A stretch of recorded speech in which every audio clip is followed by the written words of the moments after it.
yeah, it's by your people who got it here on this research. Are you sure?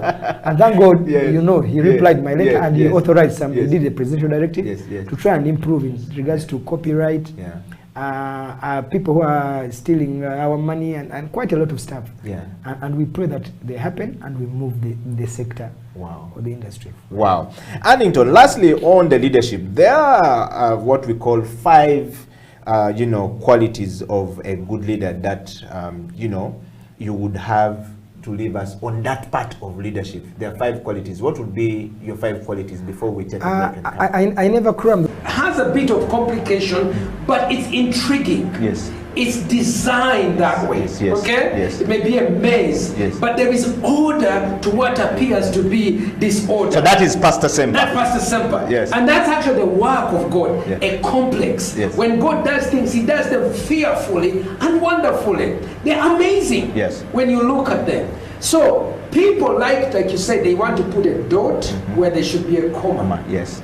And they want to keep you only in one place. People like to say, Pastor, why are you now entering into politics? Why are you now commenting on it? Pastor, now for example, yesterday some fellow on Twitter was complaining, I forget his name. He complained about a woman who tweeted that she's got 6 dildos, electronic dildos, okay? And she was saying, these are, can you imagine, I can have these and I have no threat of STDs. So now one of my followers complained and said, man, how can we even compete with these things that never run out of energy? And now there was a growing falling out of people saying, man, we are really being taken down, these things. But you're a human being, you're not electricity. Exactly. But now, and the system was never created for electricity. Exactly. Yes. Now, normally I don't go very, very much into issues of sex and whatnot. But if I have to, I will. Because I represent a thinking of a biblical way, and people see me as a role model. So I remember that back in I think about maybe 2019, they released a report, and this is a scientific report, that showed that couples, that is man and woman who had sexual relations and exchanged fluids, were happier. Women who had sex and exchanged sexual fluids were happier. And they examined what is the sexual fluids from a man. What are the chemical components? They broke them down. One of them, they call it a happy hormone called oxytocin.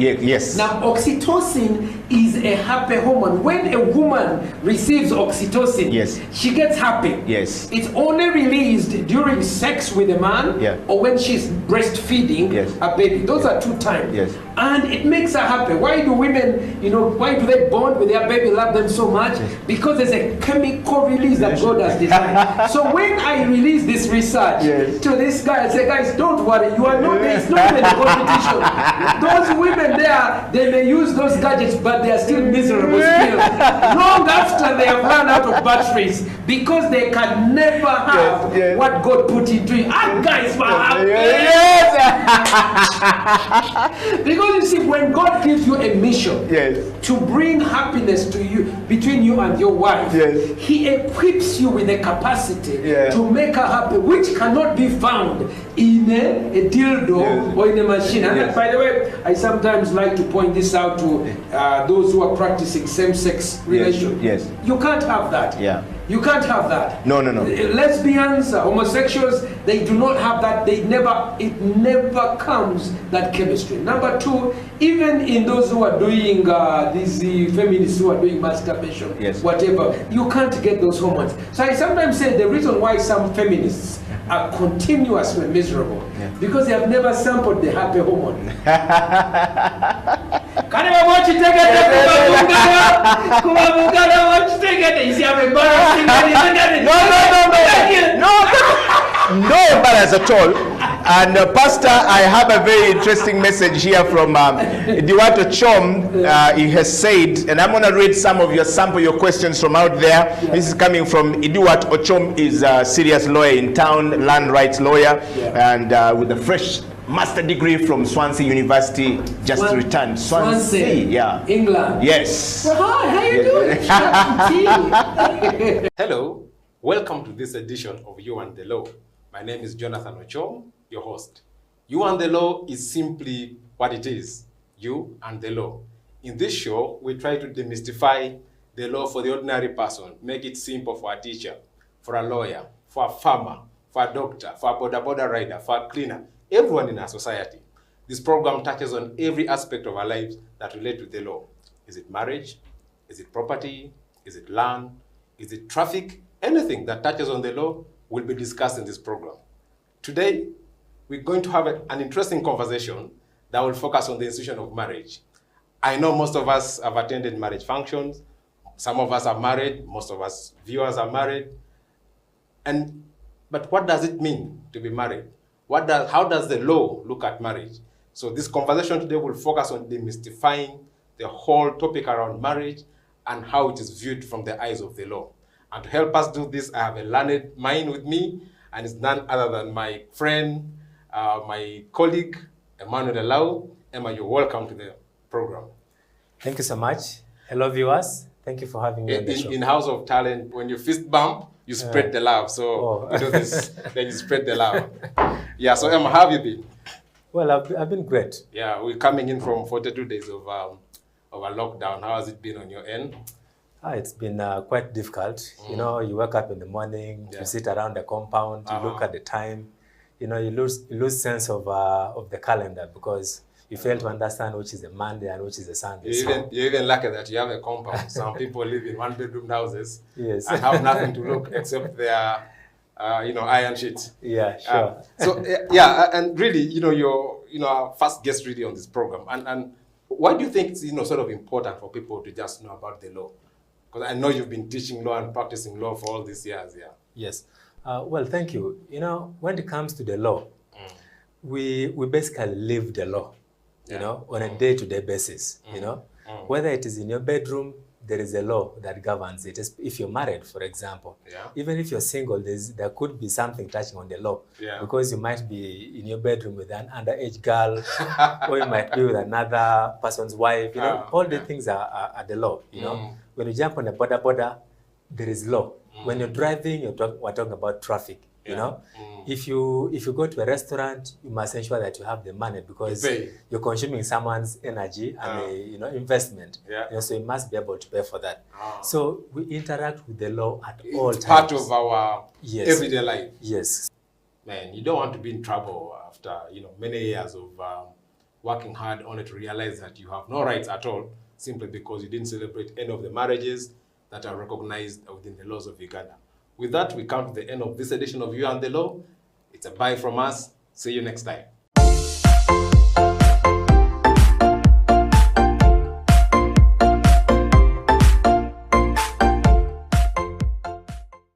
Thinking that, okay, if I go to school, I'll get, and the guys who went to school in their generation, the generation of our parents, got jobs. Yes. Those are the top CEOs you see in banks, bank manager and everything. That was the generation then. Yeah.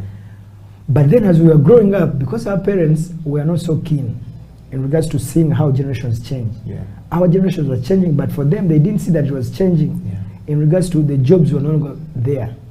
Because when we left university, you couldn't get a job anywhere. You couldn't get a job in a bank, even if you're an accountant. You couldn't get a job in a law firm, even if you're a lawyer. You couldn't even get a job in a hospital, if you're a doctor.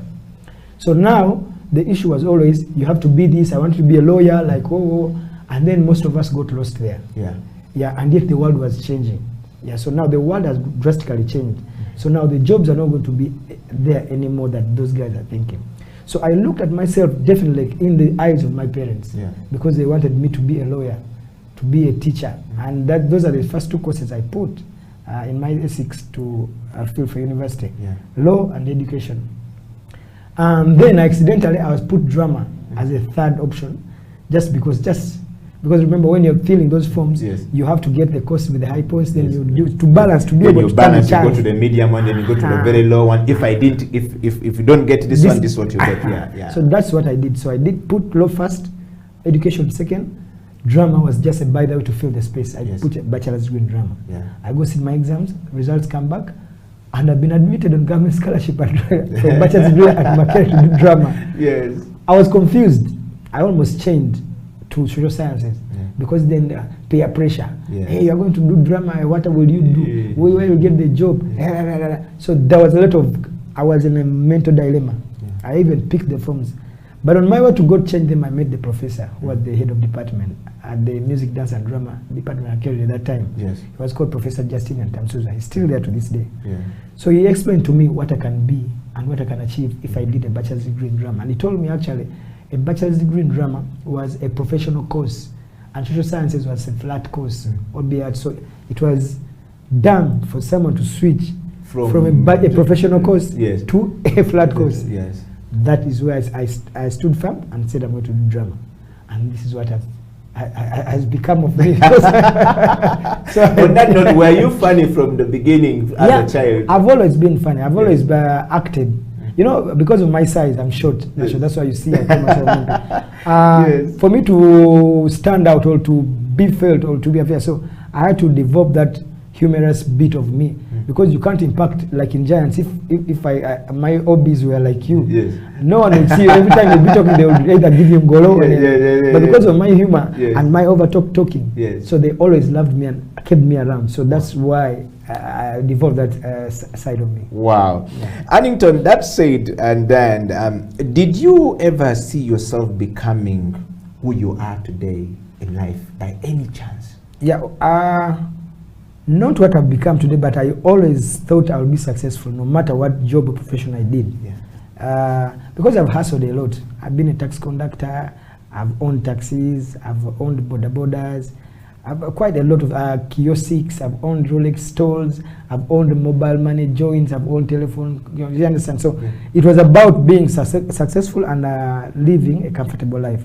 So I knew that at whichever profession I would take, whether I would be on the street, whether I'd be, I thought I would be somewhere. That was my drive ever. I didn't know how I would get there, but I knew for a fact if I stood on my principles, on my hard work, on my focus, I knew I would somehow make it in life. Wow. Yes. And how do you feel today where you are today, having gone through this journey? Eddie, it's a long story and long journey. And we're still going, not that we have reached. We have not even reached half. It's just, but we have to be appreciative to God. Because not all our peers or age mates are like us, especially in the arts, where we're trying to pioneer, to spearhead, to lead a revolution, to professionalize the arts. You've been in the journey at least for many years, and it's been hard because we were talking before we came about content. The guys who should be buying our content want us to give them money for free to run, which is crazy. It only happens in Uganda. So this is the lobbying we are taking up with the leaders. It should stop because we are killing our culture. And now we are getting a lot of garbage and junk from abroad. Our young children are watching things that happened 20 years ago, 15 years ago in Asia, in India, in Philippines and everything, in all radios and TVs, in particular, those Philippine soaps and series. The government is sleeping, not knowing that our culture is being buried. Within 10 years, a generation will be dead. They will be watching Baku, and they will know more about the Asian cultures than they know about the Ugandan culture. And they will know more about the Nigerian cultures than they know about the Ugandan cultures. And eventually that's why you see then the other bad practices that the government is fighting when it's too late, when they're already now infiltrated in people. So we are on a journey to tell government, wake up. We are the new kings. Content creation is the new gold. Even by the time they start exploiting that oil, it may be desolate, it may be useless. But our creativity, it is on the point. It is everywhere. Nigeria is earning more money in its ICT technology entertainment industry than it is in oil. Many countries are doing. America is doing the same. So these are the things that we are lobbying, telling government, wake up. We know you are old, you don't understand these things, your generation is gone, but there is a new vibe in the world. Guys are becoming millionaires just because of creativity. One simple thing, something viral, their life will never be the same. So we're trying to plug a lot of stuff, which is not easy, but once we start somewhere, we're going to move. We're going to leave some bounds. Well, welcome to the CEO Bench. Annington Bugingo right here in the studio, of course, talking about creativity as the new CEO on the block. The man who is leading a group of young people straight from Makerere. And of course, they are now on the continent itself. What a journey, what a transformation. We're going to take a break, and when we come back, the CEO Bench will continue from the leadership, change management, and transformation. Eddie Okeela, Annington Bujingo, share your comments right there. We'll be right back after this break.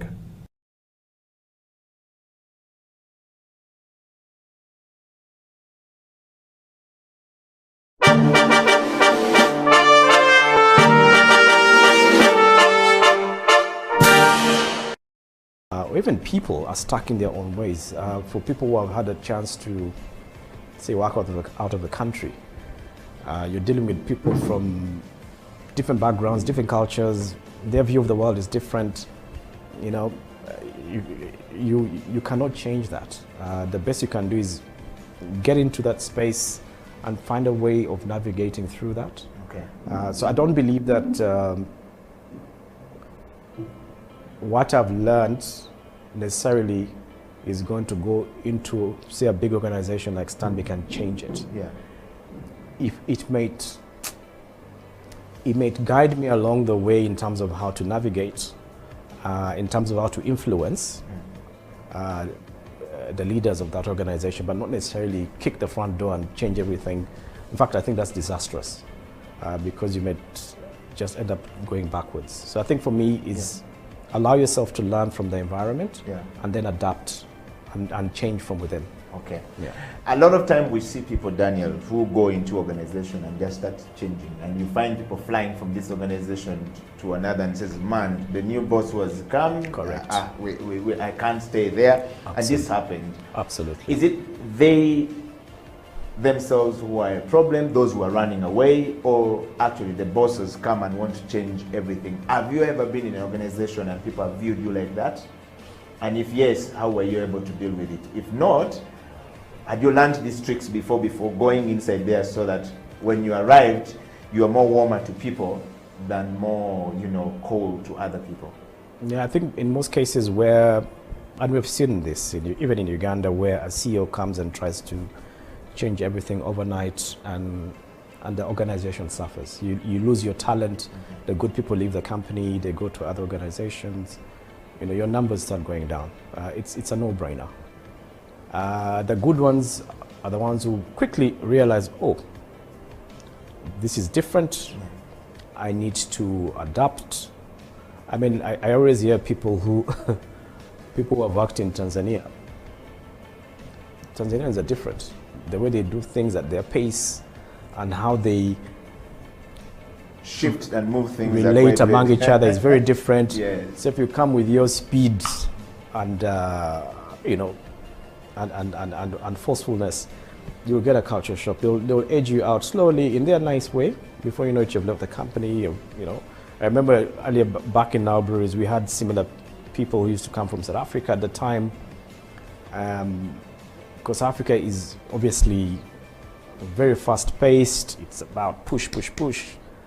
And a lot of them suffered. In fact, a time came when they said, you know what, this thing is not working. Let's empower now Ugandans. That's how you guys came through. Yeah.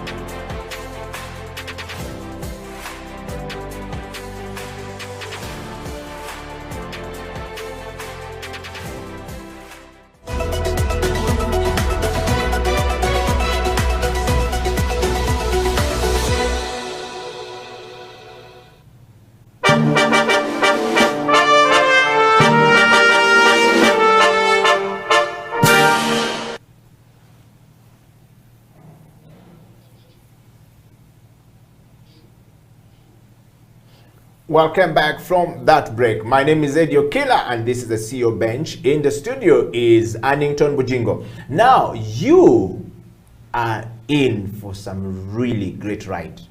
Do you desire to be a great person in life? Are you struggling to be successful in life? What is it that you're doing to reach there? You cannot be there by yourself. unless you learn from those who are already moving, those who are already on that journey, those who are either halfway there or they're on top or they're coming down. Those are the people you need to learn from. Do not spend your time with the chicken when you want to fly. Hang out with the eagles because you'll learn how to fly. All right, the CEO Bench is here to bring you such stories. And of course, this morning, we are talking to Annington Bujingo, who is the CEO of Fun Factory Uganda. Of course, a comedy, house that is already in the African, continent, supplying content of making you laugh every single day. Annington, welcome back to the program. Thanks, my brother Eddie. Great. And we want to just dive into it quite straight away. We want to take you straight to the leadership question, Annington. You are a man on the rise, and you are nominated as the next CEO. People think that you are rising to the top, and you are leading a group of people who are also having great aspiration. As a team, you're all growing. Of course, like John Maxwell often says, anyone can steer the ship. Yep. But you'll always take a leader to chart the course. I know. It's the most difficult bit. Exactly. Yeah. So I want to just ask you a question, first of all, on the leadership. On the leadership question, Annington, what is your understanding or definition of leadership? For me, based on creatives, or even because I've been in very many different positions of leadership. Yeah. Leadership is a friendship with the people you are leading. Without that, you can never have everything. An open friendship that is two-way, not one-way. Yeah. Two-way meaning that, of course, because you are the leader, you are the one who steers the philosophy, the direction, of course, being hard on people, but still, you're not an island, or you're not the only one with a brain. Yeah. The people you're working with also have brains. Yeah. They think, they see things in a different perspective. So you have to give them that benefit of the doubt, where they also come and talk to you openly and genuinely. Yeah. Where they tell you, what, MD, this is happening, you're doing it, you're telling we're doing this, but we think we have to take this direction. Yeah. And if the direction is good and is taking the company forward, you have to embrace it. So we have had a lot of dilemma in especially Africa, in regards to leadership at all levels and spheres of leadership, from the presidency, from the ministers, from the local council, wherever, and everything, to the CEOs and everywhere. That once everyone is given power and they're in positions of power to influence anything, then they want to hijack the entire power, to take the entire chunk. It's me, I'm the president, it's me who does everything. Who does it? I don't want any system to work. It's me who is going to dictate ABCD, and then you leave a vacuum killing everything. MDs in companies, they want to do the create divide and rule this one. They don't want to see a team that is me and the opposite of that exactly. And my work through that style becomes so easy because I empower people. I delegate. Even if I'm not there, like I was on set, I left the set. It is running. Even if I did go there today, even if I did go there for a month, they will meet, brainstorm stories, shoot flight content because they know. And that is the system I've created. That I empower people who are confident enough to come and talk to me because they are my friends, and we will iron out. And that is why you're talking. We are in Africa now. We have Kansime, we have Tichamba Mire, we have quite a lot. As I have Saimo, we have 200, many creatives. Because that is our business, to create and be mad. Wow. Annington, on that note, who is a leader to you, and are you one? Having defined leadership. Yes, I'm a leader. I see this.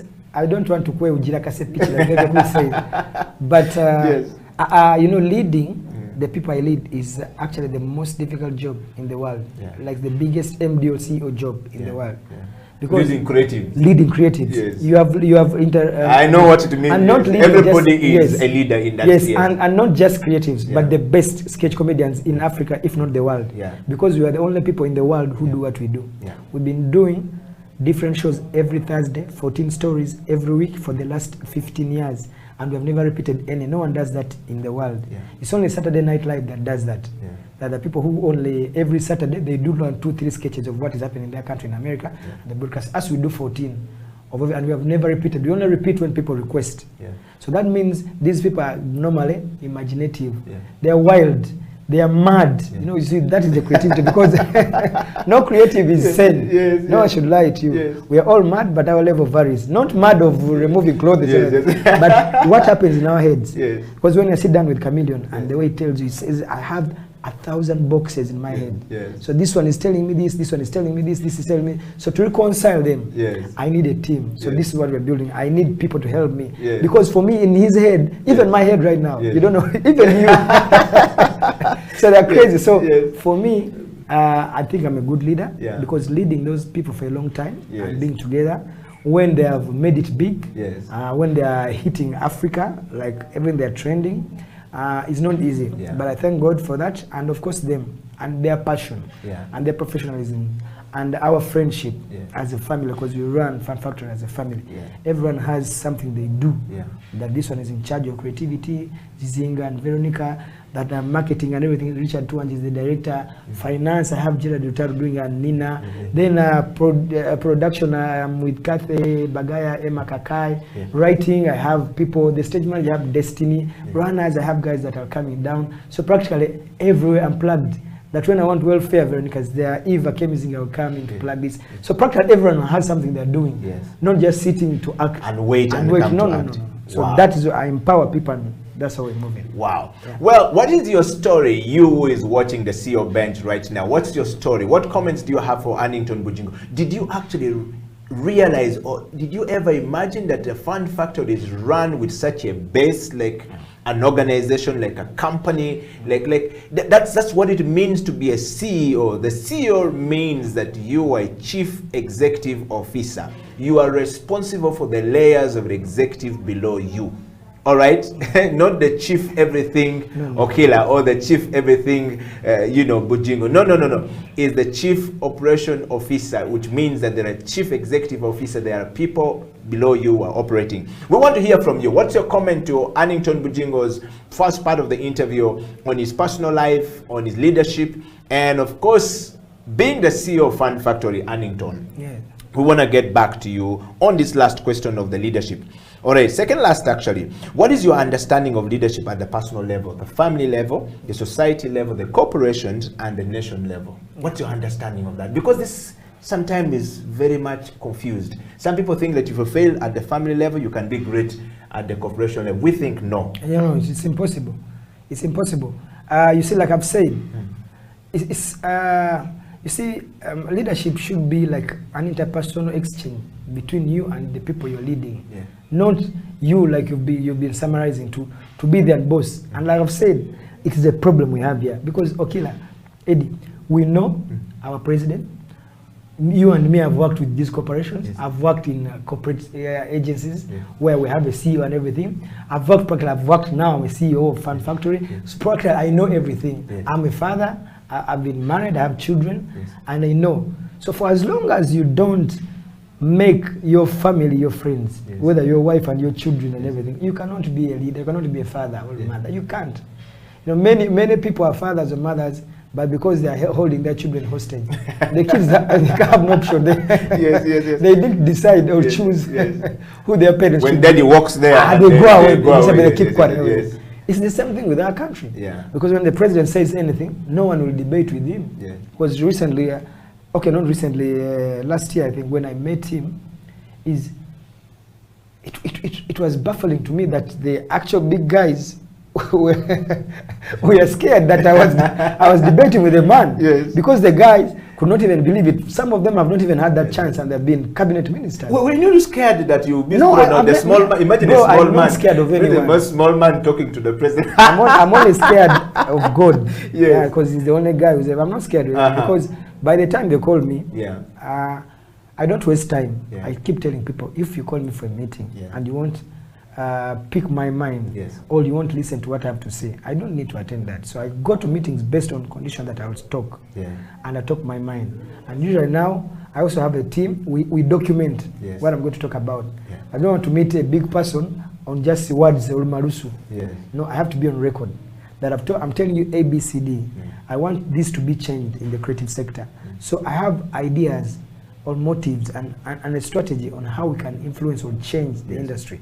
So I can't just come and talk to you and go. So I write a document with evidence, with research, showing that if you did A, B, C, D, F, G, A, B, C to be done. And I'm using even data that has been there, done by Bank of Uganda, which is a government agency, UNESCO, these things are there. So use data, and even the president asks, is this true? Yeah, it's by your people who got it here on this research. Are you sure? And thank God, you know, he replied my letter and he authorized some, he did a presidential directive to try and improve in regards to copyright, people who are stealing our money and quite a lot of stuff. And we pray that they happen and we move the sector or the industry. Wow. Annington, lastly on the leadership, there are what we call 5 you know, qualities of a good leader that you know, you would have to leave us on that part of leadership. There are 5 qualities. What would be your 5 qualities before we take a break?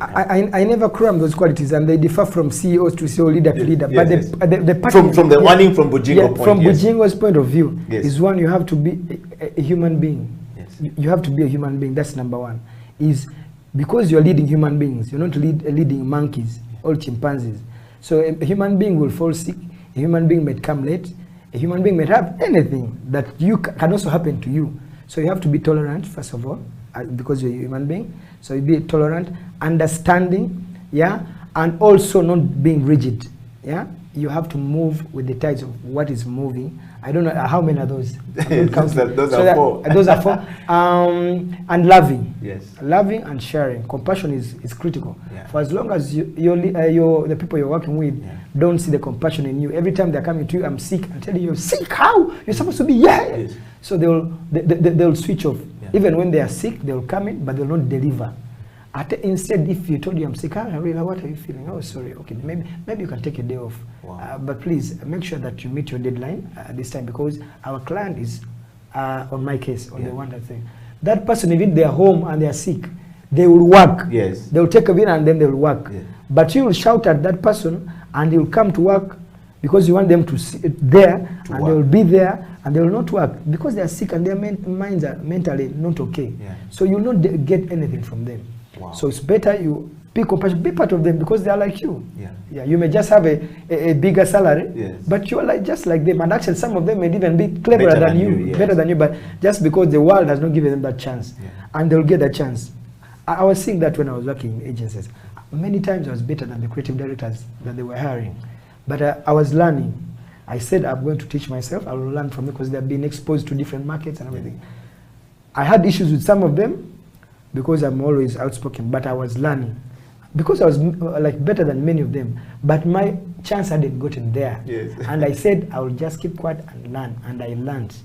And indeed it helped me a lot. Well, we're going to take another break. I hope you're picking something from Annington Bujingo. For me, the first part of the show, you said you were learning, and you were learning from these people. You didn't challenge them. You didn't say, you're crap, you're not good, you're this, but you're learning. That's the lesson we have on the CEO Bench. Ladies and gentlemen, we're going to take a break, and when we come back, the CEO Bench will continue the interview with Annington Bujingo, talking change management. How do you move from all these different jobs? Annington Bujingo has been there, done it almost everywhere. We want to learn from him. How was he able to actually manage change from one point to the next? Stay right there. The CEO Bench will be right back after the break.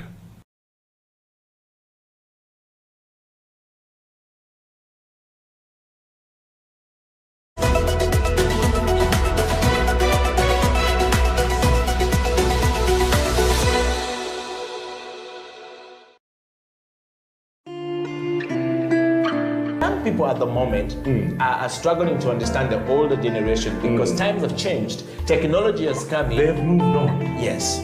We're the ones sitting back and wondering, what is my child on to? TikTok has surpassed WhatsApp. The other one I call, I never call it Facebook, it's Bookface. Why are you on Bookface? Dad, it's Facebook. Yes.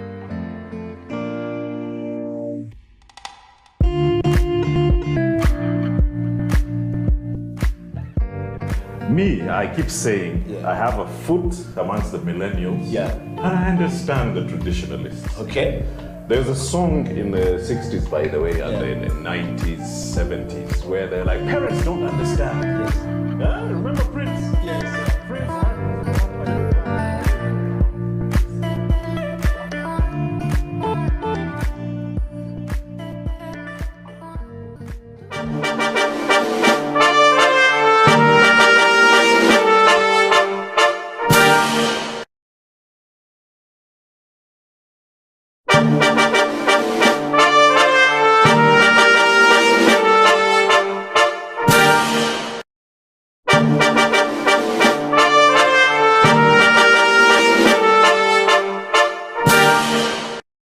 There's a lot that is involved in the civil society organizations. There's leadership in itself, there's management of processes, there's management of the human resource, there's fundraising, there's research. It's a lot that needs to be done, and many times there is a feeling that is too much for a woman because she has other traditional roles that she needs to do as at home. So many times as people are looking for leaders in civil society organizations, the priority is usually given to men because of our society that feels that men have the time, men have the capacity, men have the ability to lead, to take this organization to greater heights.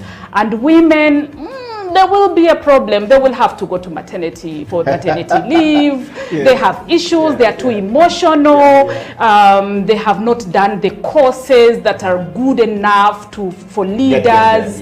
They don't have time to to go for extra learning or to go for work outside Kampala because they have to tend to their children. So there's too much that society has tied around a woman, and it's true. We have these traditional roles that we have to do, but does not in any way mean that women cannot lead in these spaces.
Welcome back to the program. This is the CEO Bench. My name is Eddie Okila, and my guest today in this particular program, or on this particular program, depending on which part of the world you are actually watching the program from, is Annington Bujingo, who is the CEO of Fun Factory Uganda, a group of skit comedians, depending on how the English is in your country. All right, Annington, welcome back to the program. Thank you. And we are talking about the story of change management, leadership, self-leadership, change management, and transformation. Annington, before we went for a break, you were giving us some really great learning from personal leaderships and the leaderships and how should a leader behave and how you've been able to behave yourself to where you are. I want to read a few comments that are coming from people. Okay. And hope they're nice. Yes. I want to start from one Ediwato Chom, who is a lawyer. Okay. He's a lawyer, a land rights lawyer, and a human rights lawyer as well. He is a man who fights for people's land all the time. Should be having a lot of money. But there's so many deals there. He's basically listening into the show. He says, Annington, you are one of the people who have pushed the comedy industry to the extent that it became a popular and independent source of entertainment. Thank you. But now, I see some comedians using musicians a lot in their shows. What do you make of the new trend of musicians aiding comedy shows? It is a show design. I know he's talking about a comedy store. Yes. I just didn't know. And that's the show design. Okay. You know, I talk a lot with Alex, being the president of the Uganda Comedians Association. Yes. So we collaborate and talk a lot. We share a lot. But that was the design. You see, in the entertainment circuit, because what he's saying is very right, that we fought when we were starting this thing. Comedy was never on the entertainment circuit of Uganda. Yes. The Amarulas were there, but their comedy was only in bars, like a Parker View, Jajas Nansana, because that's when I was in school in 1994-95. I used to watch. I used to go to Jajas Nansi Nansana, because that's where my mom stays. That's where I grew up partly. So I used to watch their motives. So when we went to university, we couldn't join the Bakaimbiras, we couldn't join AfriTalent, we couldn't join Diamond Seven because they are doing long plays. Neither could we join the Amarulas. Yes. So we said, how do we push to make sure that comedy is on the real entertainment circuit? That when you go to an event or when you go to a wedding, there is a comedian, there is an MC, there is anything. So we strived, we started, and then it came through. So now Alex, what Alex is doing, the entertainment circuit in Kampala at that time was about music. Everywhere, almost every bar had a music event in a night from Monday to Sunday. You would go to this bar, there's this band on Monday. You go there's this musician singing that. They're almost entire Kampala. So there was, and it happened for a long time, like 10 years. That's how the Bobby Wines came through, the Bebe Cools, the Chameleons, and their things. So there was a lot of that entertainment yearning and that cluster. So Alex, for him to come, to bring in his comedy, he couldn't take away the music. Yes. So now he had to maintain a lot of music and bring in little comedy. And so that is the design of the show. But on our show at the National Theatre before we were locked down, it is only comedy. 95%. And that's the design, because that is what we stuck to. So it's dependent on the design of the promoter or someone who's packaging their show to run that way. But there are very many people who are doing comedy shows that are less music and a lot of music. But Alex designs it because his client base loves a lot of music and comedy fuses in. Okay. Yes. Well, thank you very much for that one. Annington, I just want to read for you one more comment from Uganda here. Okay. It says, Namanzi Sharon says, Shotman in the house. A Mumpi. Yes, a Mumpi in the house. Annington, we're going to go straight to our next question of the show. In fact, the next segment of the show, which is about change management. Okay. And I want to just take you straight back to this program here and saying the program combines intellectual rigor with personal challenges, collaborations, and creative expressions of things. And that said, we want to engage the viewer with an integrative mind maps. Yep.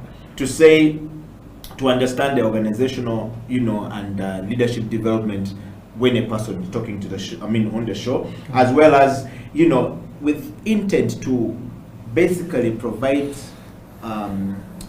practical, applicable, lessons of becoming very effective leader and moving forward. The dynamics of an individual moving from one place to the next is what we're looking at. Okay. So this part of the show is change management.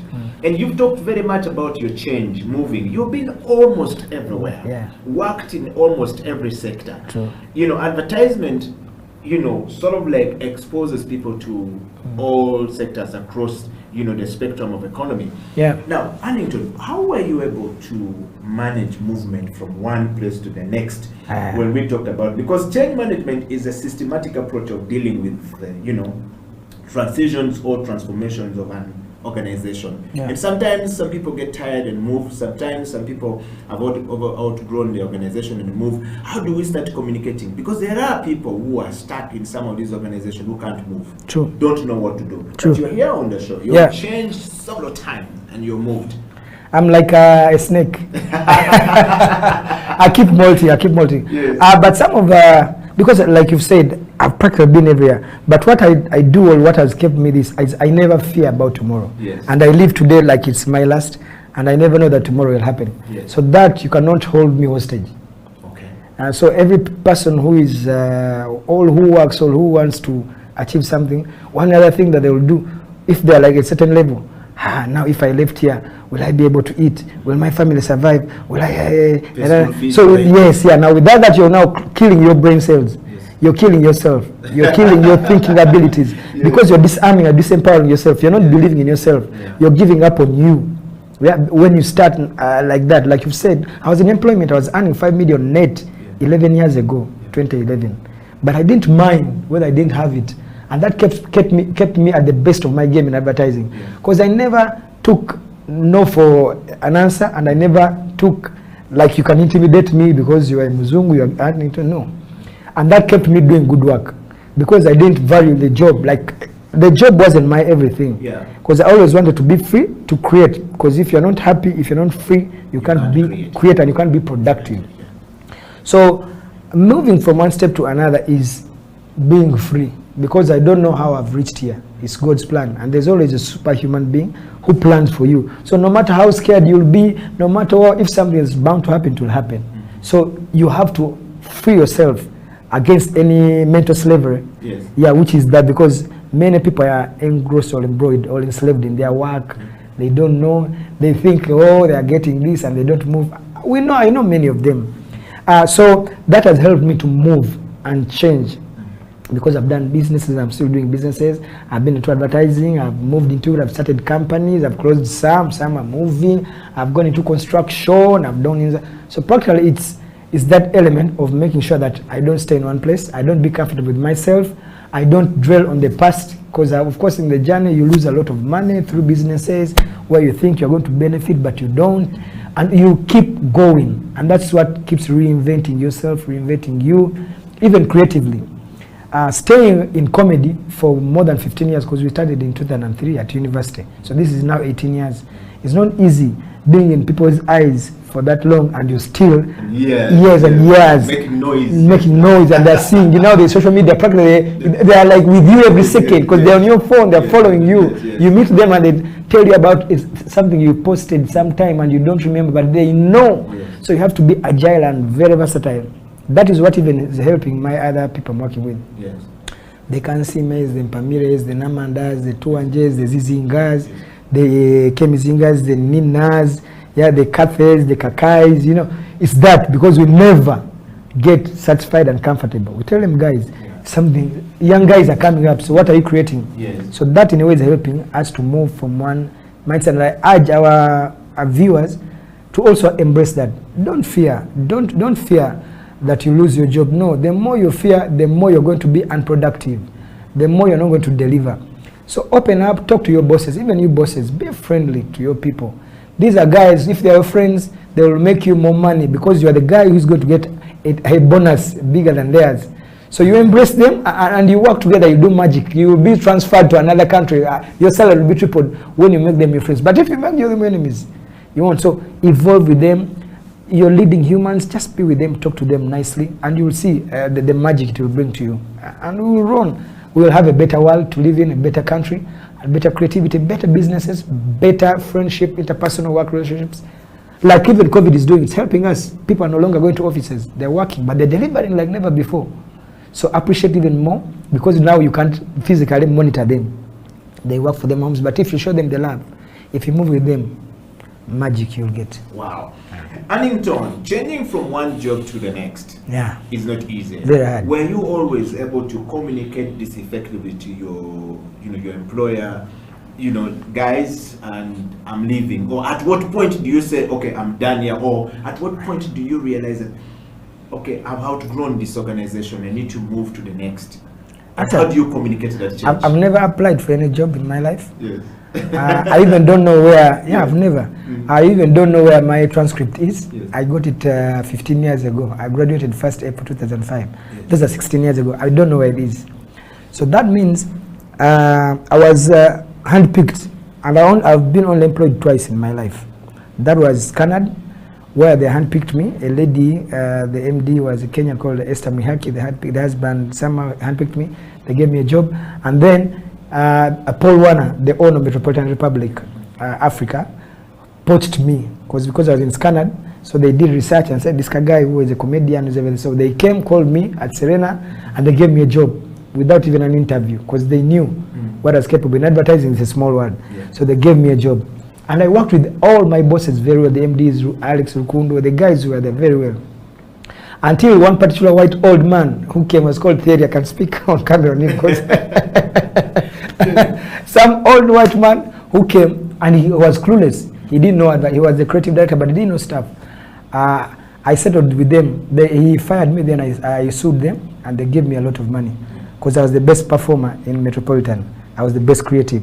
They had they evaluate you after every 3 months in creativity. You don't eat their free money, because they pay very good money. So they give you quite a lot of money, and then they monitor you. And also they monitor. So that they evaluated me as the best creative. They added me more salary. So when the guy came in, he didn't know what he was doing. He didn't know the market. So I was telling him, we cannot run that way, because clients were complaining, but because he's white, somehow they fear him, and he's old, and he has given a portfolio that if you see the portfolio that guy had, bro, you may have thought like written from to Lake Victoria in Uganda and then back to UK. The portfolio was huge. You may think that this guy was like one that like the Kings and like. Yes. But what was coming from his mouth, all his directions, what the writer was not there. Yes. So and we were generally telling him, but the guy now felt insecure because I'm very outspoken. So he goes and does his malicious stuff. They fire me after 1 month of being evaluated and salary increment. So I had no option but to sue them. Yes. Yeah, when I sued them, they called me. David Mpanga was their lawyer. They called me with my lawyers. We sat down and settled, and they paid me. So from that time, I've never been employed. Yeah. That was 2011. Yeah. That was the last time. But I left that, then we moved. And because, of course, I was into business still that time. And then, of course, I was still managing the CEO of Fun Factory, because we have been so we're moving. And the brands are moving, guys are moving. I'm so proud of my entire team of Fun Factory, because, man, they have outdone themselves. They have done themselves. And even the comedians that have come in and plugged into what we started professionally. The Salvadors, the Mahanjis, Pablo, Pablo started with them. So guys have come and now made a comedy like professional, like plug into our dream, and they have taken it. The Salvadors have moved the entire world. The Mahanjis are going. Now Madrat and Chico are in the US right now, even lockdown. They don't stop. I'm so proud. And for me, this is my biggest achievement or legacy. Is the industry has always been a lot of infighting. Why fight? We are 44 million Ugandans. We are not even 100,000 artists. So we can practically act for 1,000, all of us, and we'll all be happy. So you don't need to have an enemy. Oh, this one you're beefing, this one you're fighting. So no, we all have different audiences. My jokes may not appeal to your fans. So your fans will love your jokes. And my music, you said, so that is what we're harnessing. And that's why I'm even into music now, to see if we can work together, as an entire industry. That's why I'm also the board of the National Culture Forum. So these are things that we are dreaming, that with time, that they will happen. Because my children, all of them are artists. Some are acting already in DSTV. They're musicians, they're producers. So I want to like lead the way for them. That by the time they come, they can own record labels where they can be professional artists, like we're seeing the Kanye's, where they're filling stadiums for just people, someone to listen to his album, and people are feeling. So which was never the case. It was a taboo back then for you to be an artist, to be a musician. I mean, your parents. I mean, it was not. It was unheard of. It was madness. Even now, you see, even because I was sitting with the president. You see what the president is talking. I go there. This is the president Yoweri Kaguta. Yes. I said, but here you are rich. Where do you get that money? You see, and I laugh. I said, I'm not rich. He said, no. I've been briefed. I'm not rich. I'm just a comfortable Ugandan. But for them, they thought we are failures. And we are not. We are actual professionals who have worked in the most difficult environments in the country, because the people our leaders don't understand. But they're trying to understand now. And we pray that they understand, and we go down, because there are many people now on research. Out of 10 students that get out of university, all universities in Uganda, 6 of them are retained, all get employment, all create their jobs in the ICT entertainment sector. They will open a saloon, they will open a kiosk of doing music, they will start doing what? 6 out of 10, implying that we are like agriculture. When you're an artist, you don't need to study. All you need to do, you can join us and start and move. Wow. Well, we are talking to Annington Bujingo, who is the CEO of Fun Factory Uganda. And of course, we're talking the story of leadership, change management, and transformation. In that regard, and of course, you've got to learn a thing or two from Annington Bujingo this morning or this afternoon or this night or this evening, depending on which part of the world you're in. I want to just bring some small questions that people are asking Annington. I'm here for them. Yes, and just on the change management, somebody said, Ed Yokila, thank you very much. I'm sending my question all the way from Australia. I've been waiting from the time you posted. My name is Dennis. I live and work in Australia. I'm a big follower of Fun Factory here.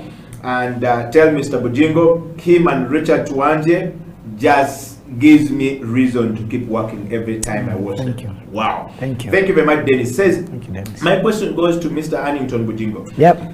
If I am stuck in my job and I do not know what to do, but I need to make a change that will affect my life, like he's been talking about his life and how he's been able to move. First of all, what are the steps? Can you give us like 3 steps that we can follow to change our lives, to move a job from one place to the next? 1, give yourself a timeline and say, be like a target worker. And say, now I'm going to test deep waters. Yes. Because leaving employment is not easy. Yeah, it's not easy. 2000, you know, struggling with it, yes. You've seen it's not easy. Yeah. Especially when you have a family and responsibilities. And you don't have the salary where it is always. Yeah, and you know 25th. Whether you work or not, it's there. It's going to pay. It's not your responsibility. It's a big shift. Yeah. And so what you need to do is you give yourself a timeline. Because you be like a target worker. Guys who go to Kuwacheyo, they give themselves, I'm going to be there 5 years and I'm going to save. So you give yourself a timeline that I want to get out of employment in 2 years. And you be realistic with yourself. So out of the 2 years, you say, how much do I earn? I earn probably 2 million a month in net. So what are your responsibilities? You pay rent, you pay school fees and everything, because we all know that once your expenditures, you'll save this a month. So you'll be able to know, because based on your earnings, that I'll be able to save 500,000 shillings, for example, a month. And then you give yourself, maybe I'll save for a year or 2. So that means I'll have probably 20 million cash by the time I want to walk out of employment. And in the process, the time frame you've given yourself, research what do I want to go into. Don't go into what you want to do just for a living, because you will not survive there. Go there with a passion, with a desire, with a dream that I can make this last for 20 years, 30 years, and it can lead me into retirement. So once you have those things and you've done research, don't be like those Ugandans, because we are the most entrepreneurial country in the world, but most of our businesses never see our first birthday. Because we are copycats. I'll see Eddie has started something like a good studio.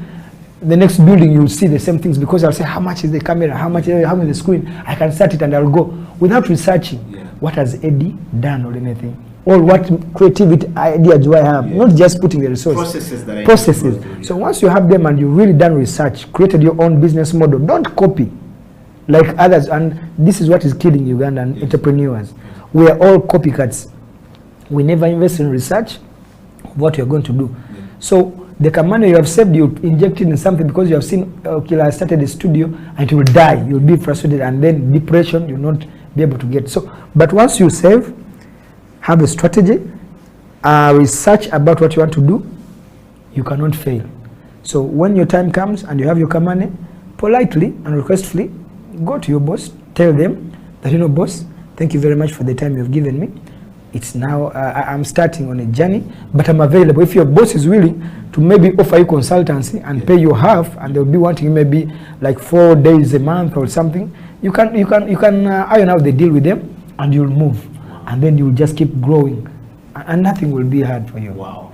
Well, Dennis, there you have it from Annington Bujingo. I think that's a very good example of change management and how he has been able to manage. I have got one more here. I have so many of them, messages coming in. But I want to read one, actually 2. One coming from Barara. Eddie Ogila, thank you very much. That brother of mine has never been able to speak about his life like this. We know him, we have heard him, but he's not been able to tell us the story. I for a long time, I just thought he was a funny guy, nice funny guy, but he doesn't really talk serious stuff. But today, I have a different perspective of Annington Bujingo. Those levels of management he has put in place is even better than some of the government offices. Thank you. But I have a question for Annington Bujingo. As a brother of mine, can you please, Annington, tell us, if I am about to leave my job and I have everything, and my job is telling me I can't go because I am good and they keep increasing salary, but I feel like I'm tired, I can't move.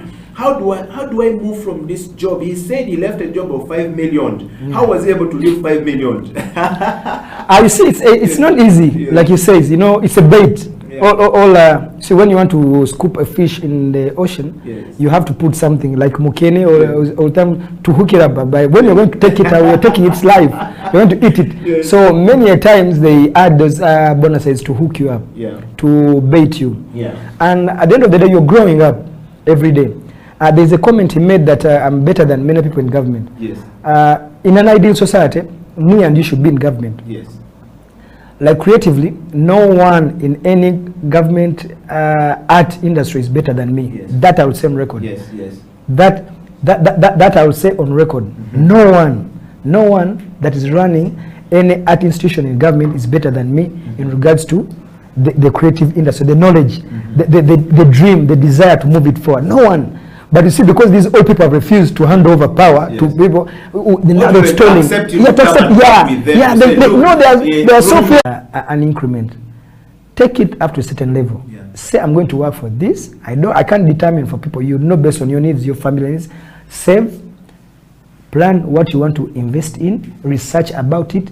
Start slowly. Actually, you can start it before you even retire or resign. Yeah. And then you see, you test the water. Empower. Many of us have spouses who are not working. Yeah. All children. You can put your spouse or learn to monitor. Yeah. As when it stabilizes, resign, go live the dream. Wow. Yeah. Well, Annington, we're going to take one before we take a break. And this is the CEO Bench, Annington Bujingo, Edio Killer on the CEO Bench. We're talking about leadership, change management, and transformation. How do you lead yourself from a personal point of view to, family point of view, organization, and of course, corporation, and going Africa like Annington Bujingo? It's a journey that one needs to take. I have one more question for you, Annington. This gentleman says, I used to work in Uganda Telecom. Yeah. Life became very hard when Uganda Telecom went down. I found myself now, I moved to Denmark and I now live in Denmark. I was a huge follower of Annington Bujingo and I still does.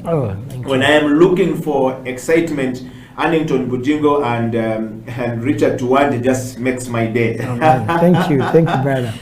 But I have a question for Annington Bujingo right now. Watching him, I have never seen Bujingo speak like this before. I think that he needs to continue doing this a little bit more to give us an insight. In Uganda, people just make a summary of who you are without knowing who you are. Really. But I have a question for Annington. You've talked about something very interesting about change management and how you're able to move. Did you study something to be where you are today, management or leadership? Were you able to go through something? Can you give us some understanding of how one can switch a job? Because right now, I live in Denmark, I am working, but I feel I'm tired of my job. I don't know, I even fear to come back to Uganda because I feel like when I come back, I will find people people have left me behind like 10 years. That is true. That's very true. Yes. I went to school. I only have a bachelor's degree in drama. Yes. The rest I've been taught by life. The experience I have is life. Yes. I have a lot of experience in regards to leadership. Yes. Because I've worked with top leaders, from ministers closely. Vice presidents, the Speaker of Parliament is my personal friend. I practically know a lot of stuff. Bobby Wine, quite many politicians. I know like 100 MPs personally, like my friends. And I meet them on a personal level over beer, whiskey, where we're meeting, musicians, guys who are pioneered the industry, the Chameleons, Bebe Cool. I sit down with them and we talk quite a lot.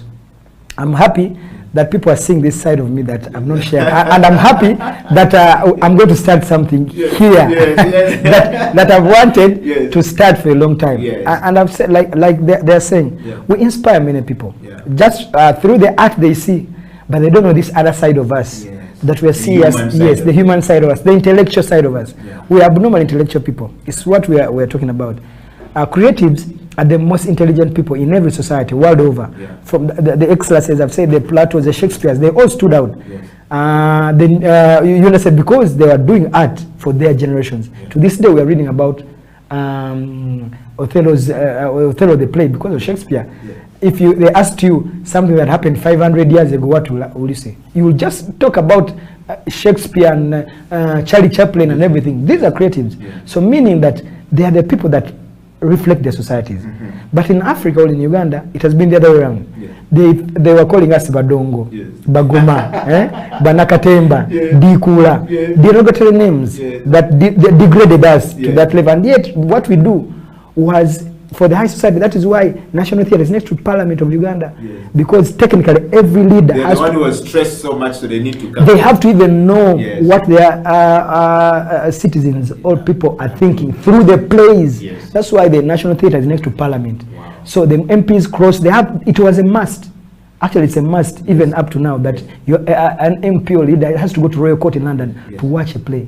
Because that's when you'll see what is reflecting, what are they saying. Because and that's a reflection. That's a society. And it's the other one. So we are going to start something. They were saying I'll continue the Bujingo talks. I'll be showing you guys to look at artists, and then we look at artists at a different level. Not about music, about like you interviewed me. So those will be the talks, and thank you for the platform. This is nice. This man has been, those of you who don't know Eddie, let me also talk about it. He has been in this industry like more than 10 years, trying to create platforms, to create 18 years, content, 18 years, to create content, and we are getting there slowly.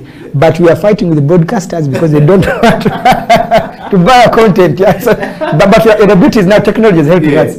We are here, you are seeing us live. Eventually you'll grow the channels, and you people will be able to subscribe. So, because it's not easy to run such a thing. It's expensive, but because of the dream and desire, we will get the numbers, and we'll be able to live, because we have the audience that wants to hear this. They don't want to hear bad blood.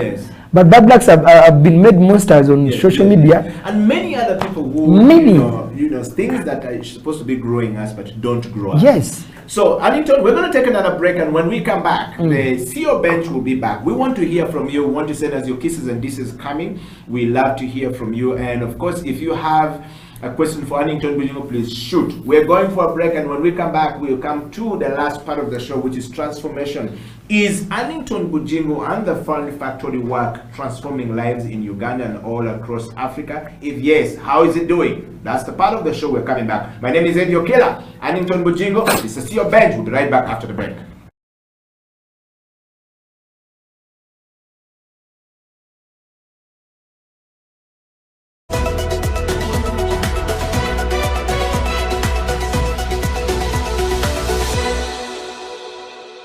My name is Dr. Jinpo Olowo. Thank you for watching House of Talent Television. I love to inspire people. I love to talk about my experiences and how God has been able to use me in the different exposures. And through the leadership, through change management and transformation, I've been able to do a couple of things in my life. Now, are you a kind of person who is tired of your status quo? Do you want your situation to change? Are you tired of what is going on in your life? You know, change is a fact of life. We've all been through experiences in the last couple of months that have taken us to a place where we need to do something about our lives. We need to change whatever is going on. So if you have not piled up investment for yourself, you need to do that. If you've not done businesses to hold your family in future, you need to do that. Are you thinking of full-time employment? You need to be thinking about your life after employment or your business in the next couple of years. So if you want us to chat, if you want us to talk about this, please get in touch with us at SEAL Uganda on number 0772443085, or check our website www.sealuganda.com, or on all the social media handles. You can hook me up or Facebook, that is Jinpo Olowo, on Instagram, Jinpo Olowo, and on Twitter and LinkedIn. Then we can chat a way forward with you. We can help you, we can coach you, we can walk with you this journey of financial freedom. Thank you.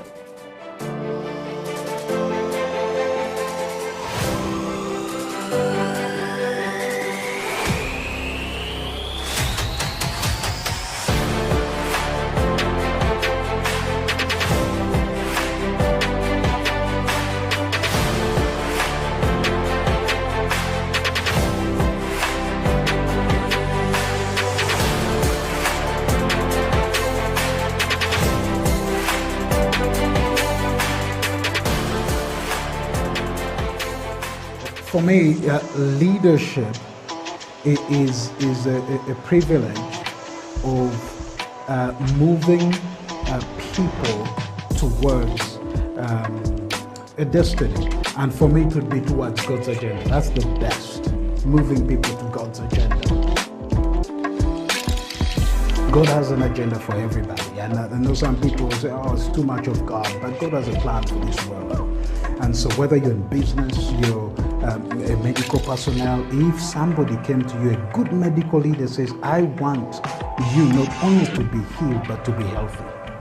That's the kind of mindset that I see, and it's about self. So if you ask me, am I a leader? By the grace of God, I am a leader, and I am growing as a leader. And I thank God for that privilege of being a leader. And who is a leader to me?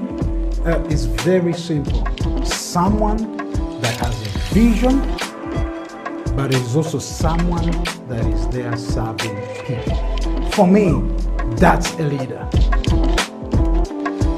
Vision is where you want to take things.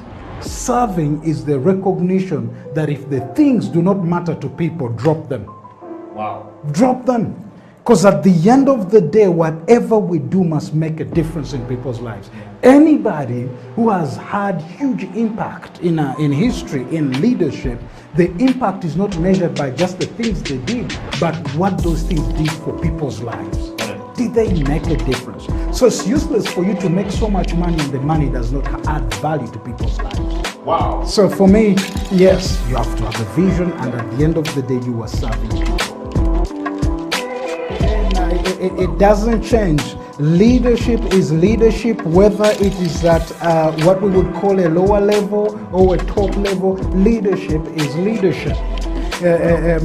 It's about influence. It's that influence that comes from you have a vision and you are serving people. So what changes is the level of responsibility, but the other one that people don't like is the level of accountability. You see, Jesus said, to whom much is given, much will be required. So the only differences there is the level of responsibility at the national level. Leadership can be tough, leadership can be lonely, and the dynamics of leadership keep changing. I want to encourage you, watch the CEO Bench so that you can get to hear real practical tips on leadership from people who are actually practicing leadership. Once again, thank you for being a part of the CEO Bench right here on House of Talent Television.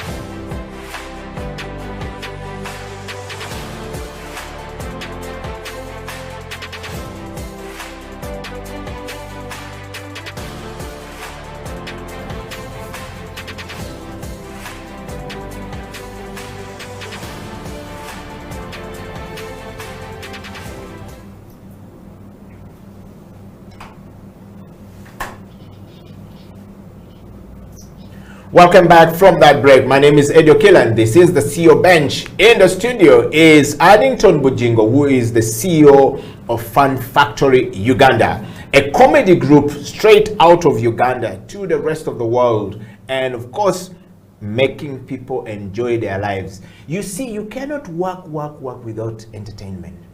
You need somebody that takes away the stress from you. And the Bujingos does it much better than anyone does. Addington, welcome back to the program. We're going to talk about transformation as we hasten to the close of the show. Addington, and I just want to give you a background, literally, of what transformation is really about and what we're looking for.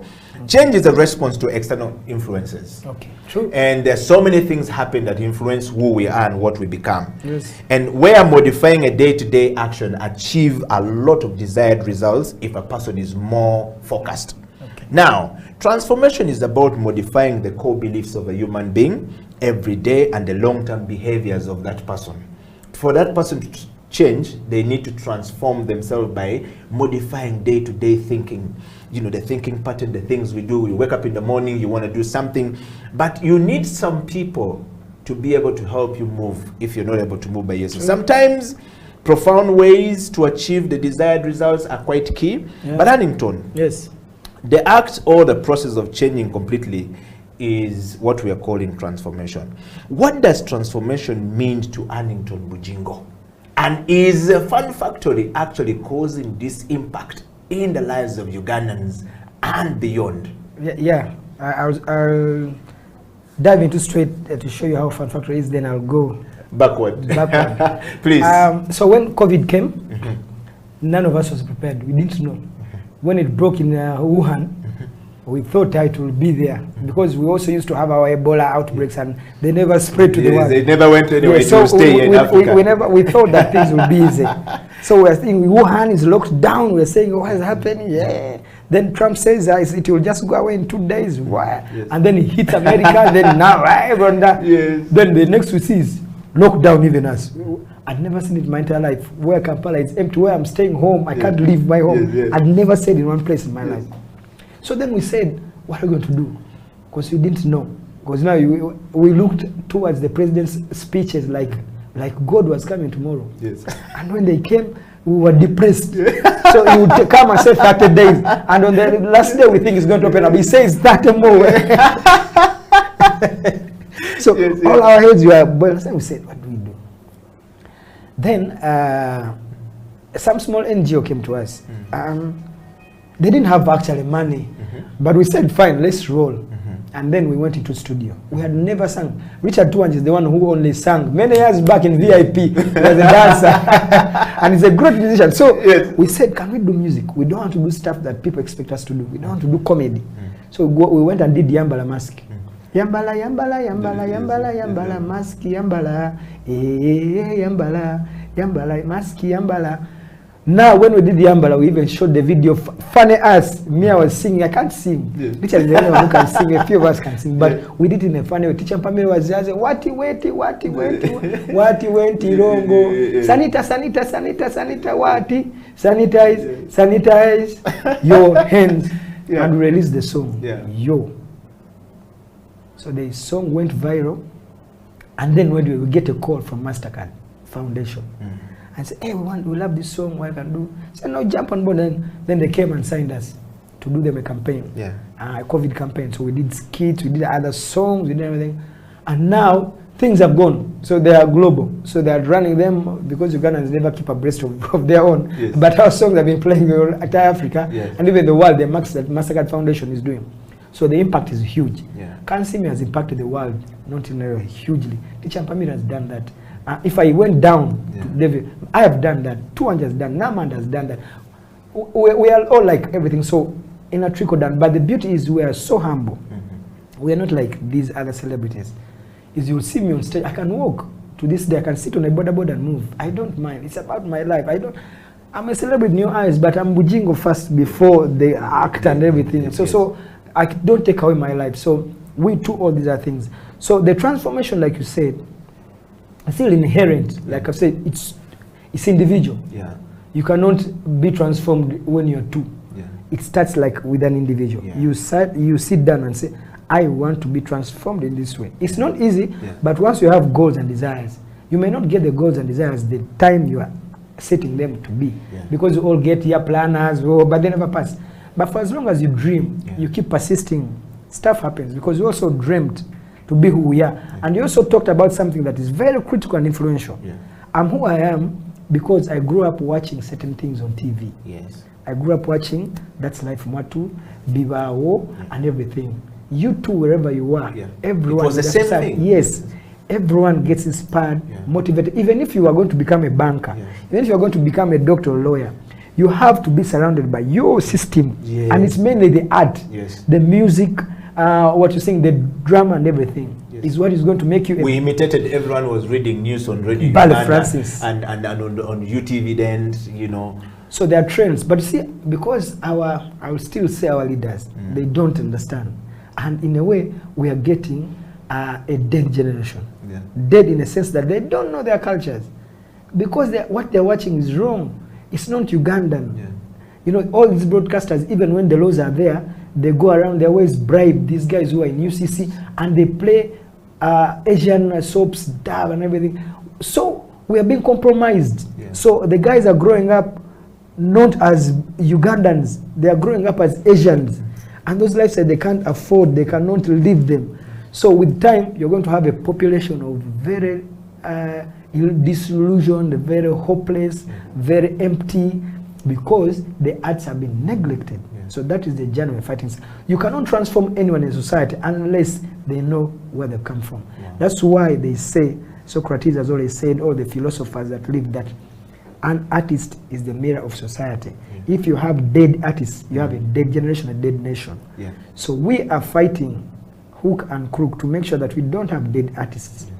We have guys who are going to impact people, because very many people look at us and we motivate them and inspire them.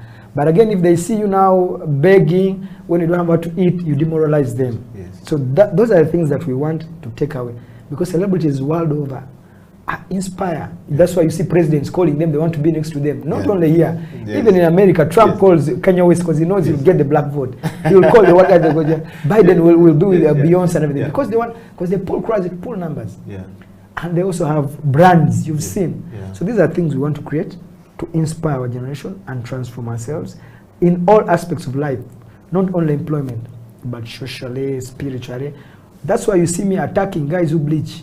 That's why you see me attacking fake pastors, because these people are thieves. They are crooks who have been neglected by government. You see a guy who is stealing from people using the word of God, and you're letting him be. He's marrying wives, and you are dining with him. Yeah, it's wrong. So, but with social media, we have the power to contest those fake pastors, those guys, even if they are leaders, who are bleaching. Because how do I say Deputy Speaker of Parliament bleaching? How will my daughter be? Because if she said I can also bleach, because if she got there, how did she get there? So those are things, even if she won't stop, but you talk about them. Even if they're very sensitive, they know they will attack you and everything. But once you have a public office, you're no longer private. You are a public figure, person, and anyone can comment to you. So you have to handle yourself. Because bleaching is bad, they should stop. And all these other vices. It's a sense of you don't believe in yourself. You don't believe in yourself, you don't believe in your skin, you don't believe in everything you have. So how will you believe in the laws you're making for us? All the people you see ahead, you understand? So it's something that Wow. What a day, what a journey, what a moment that we're having here. Addington, we're gonna bring the show to a close, but I have some questions here for you, you know, as we wind up the show. First of all, I have one coming from Burundi, a brother coming from Burundi. Muraho. Yes, he says, thank you very much, Addington Bujingo, first of all, for coming to the show. The moment I saw the poster up, I've been looking forward.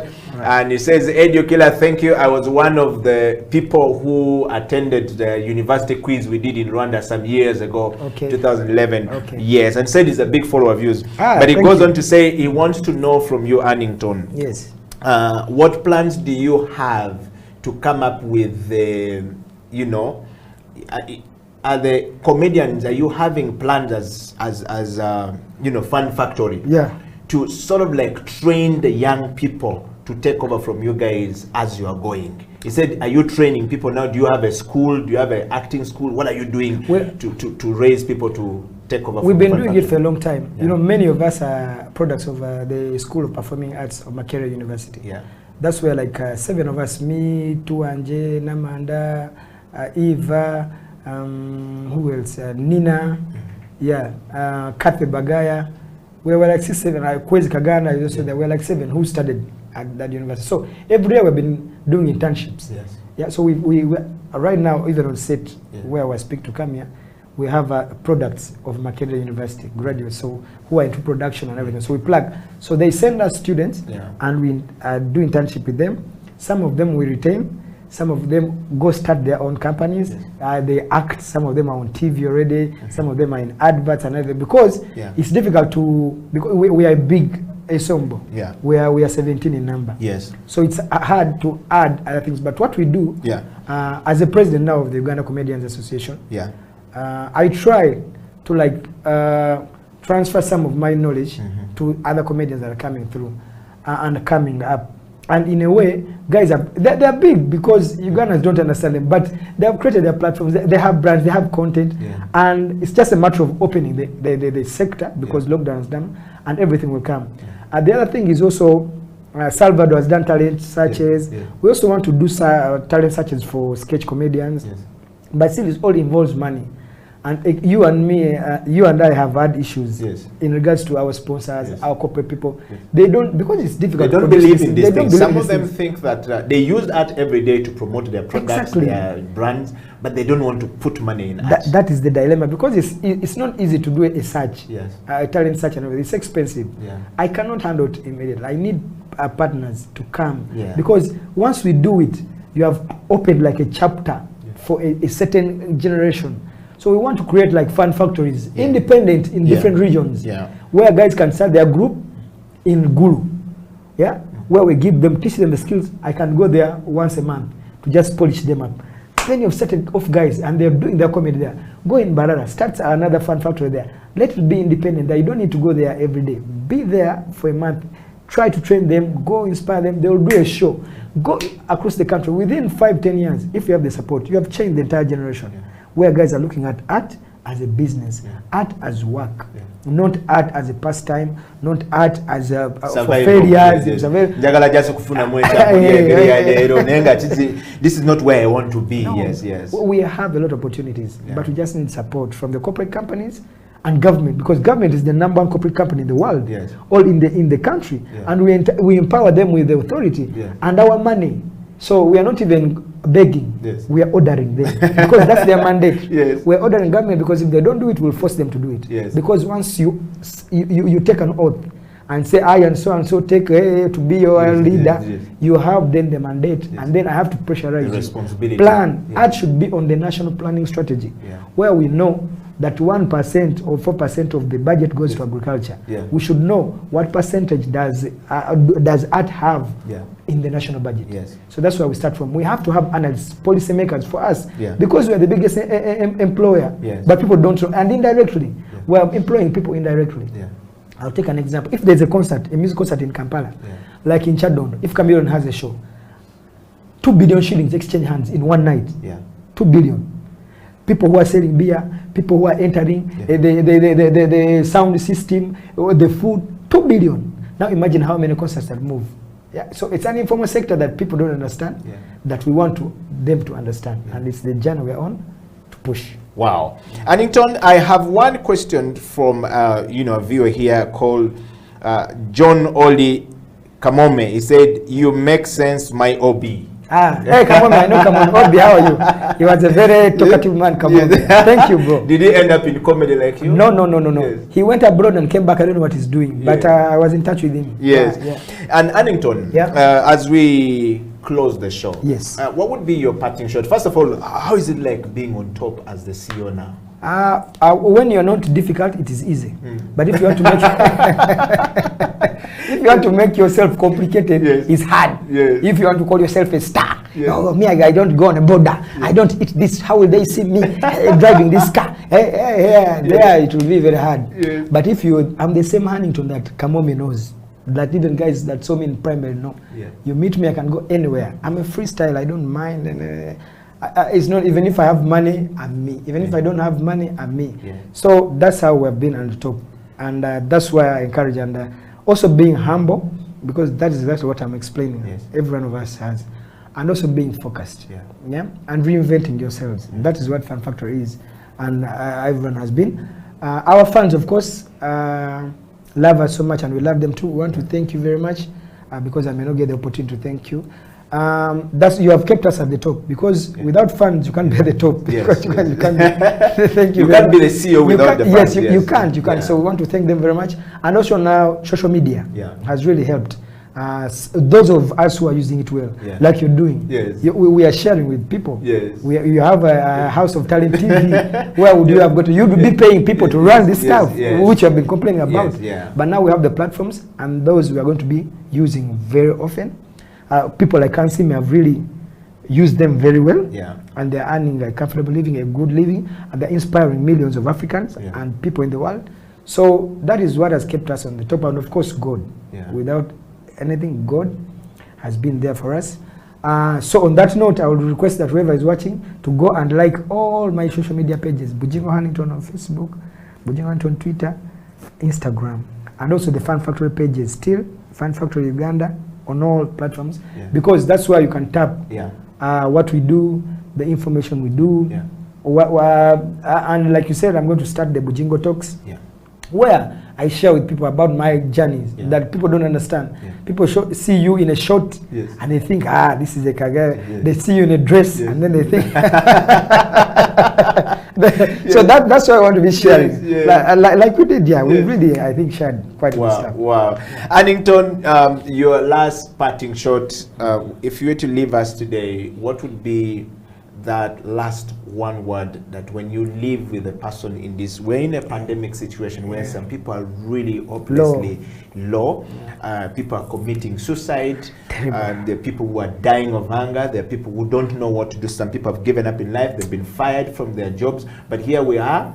We are, grateful to God that we have a moment. True. What would be your last parting shot to, if you look into this camera, to that one person who is down right now? First of all, I want to send my condolences to everyone who has lost a loved one to this pandemic. I know very close friends who have lost parents, grandparents, brothers, sisters, in-laws, husbands, wives, very many. May the good Lord rest their souls in eternal peace. I know people who have gotten COVID and recovered. Thank God you still have it.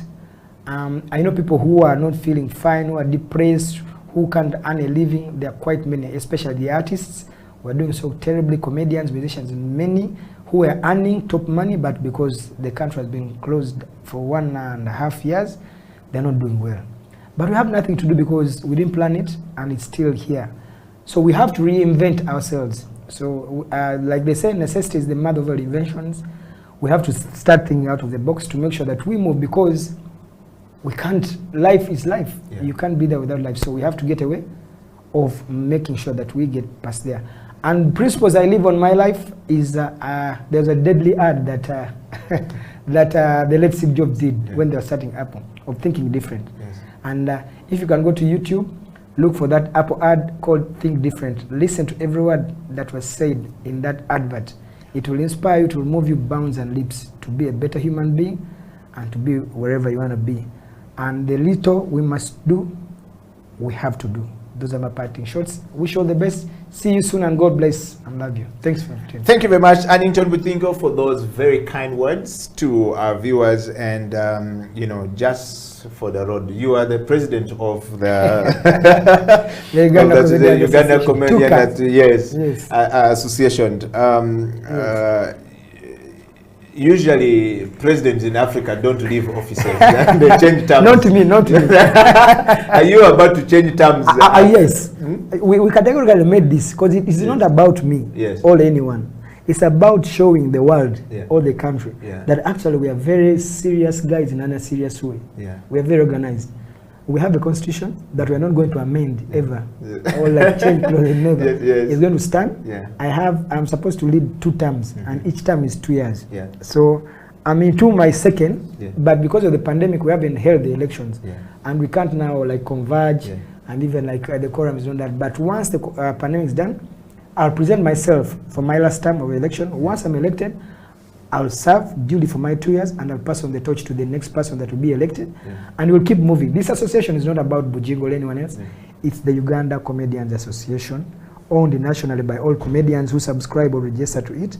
And to remove leaps and bounds to make sure that we professionalize comedy and the creative sector industry in Uganda. Wow.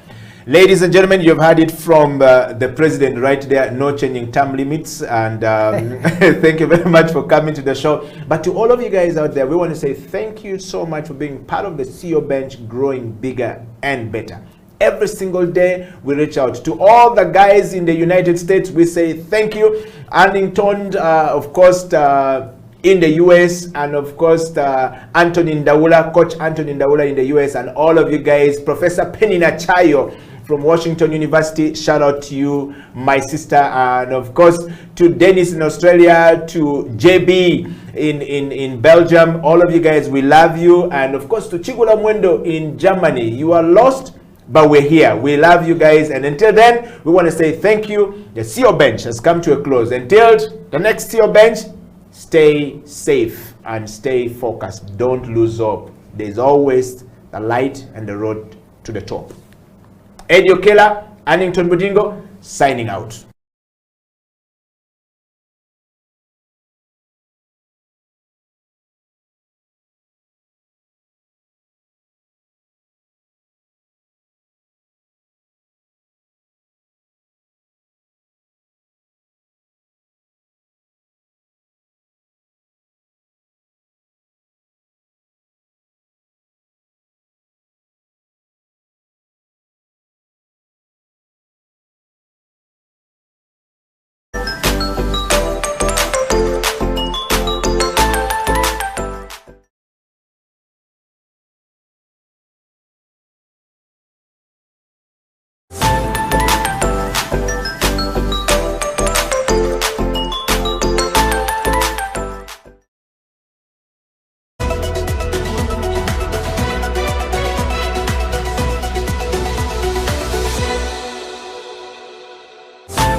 Welcome to this edition of the Coffee Break. This is House of Talent and my name is Atengi Emmanuel. Remember, this is the show that we get to talk all about coffee, what's happening in the coffee business, different elements about coffee.